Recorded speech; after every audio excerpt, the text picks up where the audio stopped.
ଜଳ ରାଜ୍ୟର ମତ୍ସ୍ୟକୁମାରୀ ଆଲୋକମାଳା ଦିନେ ଜଳ ରାଜ୍ୟରେ ବୁଲୁଥିଲେ।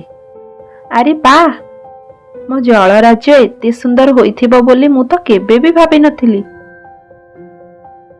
ଏମିତି ଖୁସି ହୋଇ ମତ୍ସ୍ୟକୁମାରୀ ଆଲୋକମାଳା ଜଳ ରାଜ୍ୟରେ ବୁଲୁଥାନ୍ତି।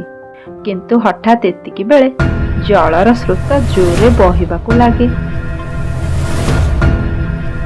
ଜଳର ପ୍ରବଳ ସ୍ରୋତରେ ଆଲୋକମାଳା ନିଜକୁ ସମ୍ଭାଳି ପାରନ୍ତିନି। ବଞ୍ଚାଅ, ବଞ୍ଚାଅ ମତେ, କିଏ ଅଛ, ବଞ୍ଚାଅ। ନେରେ ମା, ଏଇ ମୁଢି ଦିଟା ଖାଇଦେ। ନା ନା ନା, ମୁଁ ଏଇ ଶୁଖିଲା ମୁଢି ଜମା ଖାଇବିନି। ମତେ ଏଗୁଡା ଜମା ବି ଭଲ ଲାଗୁନି। ତମେ କଣ ମତେ ଭଲ ଖାଦ୍ୟ ଦବନି ନା କଣ? ମୁଁ ମାଂସ ଭାତ ଖାଇବି। ଟିକି, ତୁ ଏମିତି ଜିଦ୍ଦି କଣ ପାଇଁ କରୁଛୁ? ତୁ ତ ଜାଣିଛୁ ଆମର ଗରିବ, ମାଂସ ଭାତ ଖାଇବାକୁ ଆମ ପାଖରେ ପଇସା କୋଉଠୁ ଆସିବ? ମୁଁ କିଛି ଜାଣିନି। ମା, ଆମେ କଣ ଭୁଲ କରିଥିଲେ? ଠାକୁର କଣ ଆମକୁ ବଡ ଲୋକ କରିପାରିଲେନି? ଆମକୁ ସେ ଏମିତି ଗରିବ କଣ ପାଇଁ କରୁଥିଲେ? ମତେ ଏମିତି ଗରିବ ହୋଇ ରହିବାକୁ ଆଉ ଭଲ ଲାଗୁନି। ମୁଁ ଆଉ ଏତେ କଷ୍ଟ ସହିପାରିବିନି। ଠିକ ଅଛି ରେ ମା, ତୁ ଆଉ କାନ୍ଦେନି। ମୁଁ ଯାଏ ଦେଖେ, ମିଠି ନାନୀ ଯଦି ଆଜି ମାଛ ଭାତ ରାନ୍ଧିଥିବେ ମୁଁ ତାଙ୍କଠୁ ତୋ ପାଇଁ ନେଇ ଆସିବି। ଏହା କହି ଟୁନି ସେଠାରୁ ଚାଲିଯାଏ। ଓହୋ, କି ଗରମ! ଯାଉଛି ସମୁଦ୍ର ଆଡେ ବୁଲି ଆସିବି।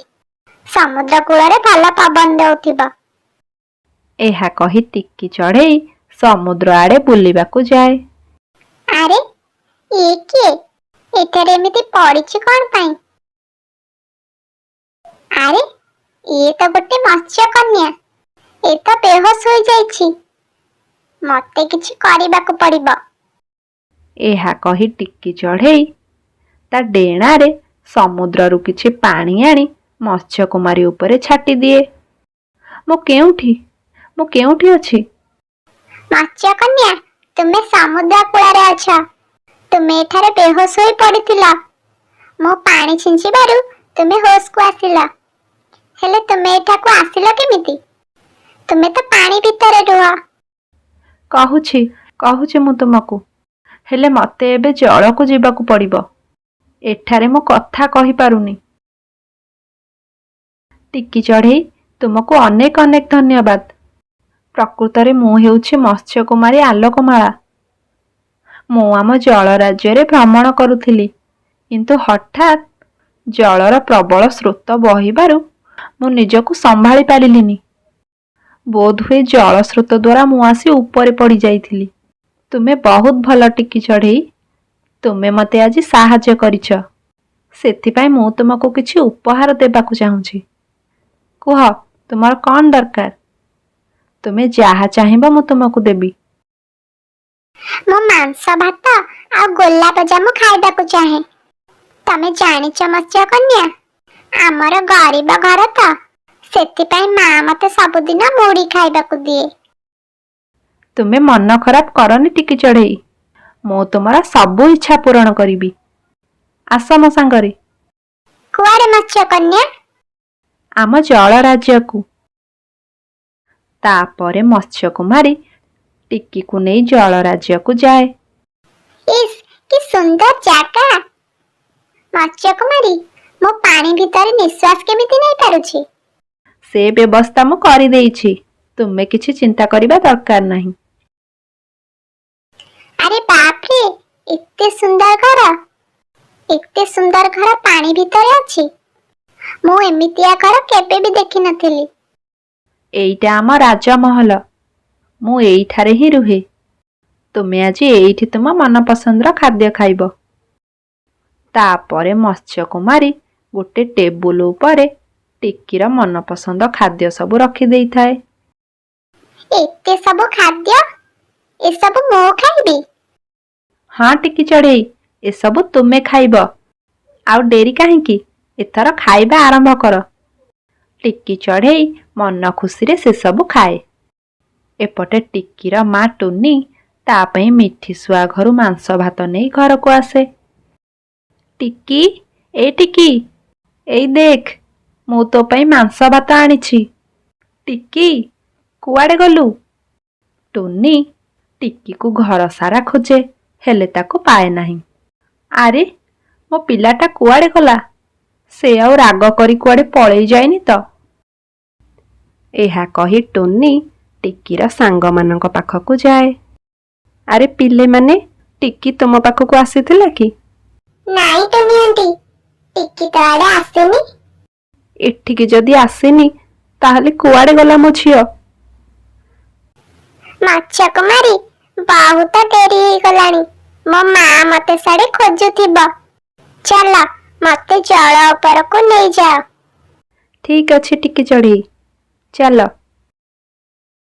ତାପରେ ମତ୍ସ୍ୟ କୁମାରୀ ଟିକିକୁ ସମୁଦ୍ର କୂଳକୁ ନେଇ ଆସେ। ଏଇ ନିଅ ଟିକି ଚଢ଼େଇ, ଏ ହେଉଛି ତୁମର ଉପହାର। ଏହା କହି ମତ୍ସ୍ୟ କୁମାରୀ ଟିକି ଚଢ଼େଇକୁ ଏକ ମୁକ୍ତା ଦିଏ।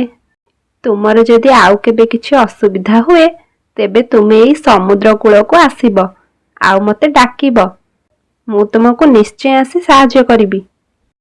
ତାପରେ ଟିକି ଚଢ଼େଇ ସେଇ ମୁକ୍ତାକୁ ନେଇ ଘରକୁ ଆସେ। ଆଉ ଘରକୁ ଆସି ଦେଖେ ତା ମା ବାହାରେ ବସି କାନ୍ଦୁଛି। ମା, ତୁ କାହିଁକି କାନ୍ଦୁଛୁ? ଆରେ ଟିକି, ତୁ କୁଆଡ଼େ ଯାଇଥିଲୁ? ମୁଁ ତତେ କେତେ ଆଡ଼େ ଖୋଜି ସାରିଲିଣି। ତତେ ମୁଁ କେତେ ଥର କହିଛି ମତେ ନ କହି କୁଆଡ଼େ ବି ଯିବୁନି। ମୁଁ ତ ପୁରା ଡରି ଯାଇଥିଲି। ତାପରେ ଟିକି ଚଢ଼େଇ ଟୁନିକୁ ସବୁ କଥା କୁହେ। ମତେ କ୍ଷମା କରିଦେ ମା, ମୁଁ ତତେ ନ ପଚାରି ଆଉ କୁଆଡେ ବି ଯିବିନି। ମା, ଏଇ ଦେଖ, ଏ ହେଉଛି ସେଇ ମୁକ୍ତା। ଆକୁ ଆମେ ବିକ୍ରି କରି ଏଥର ଭଲରେ ରହିବା।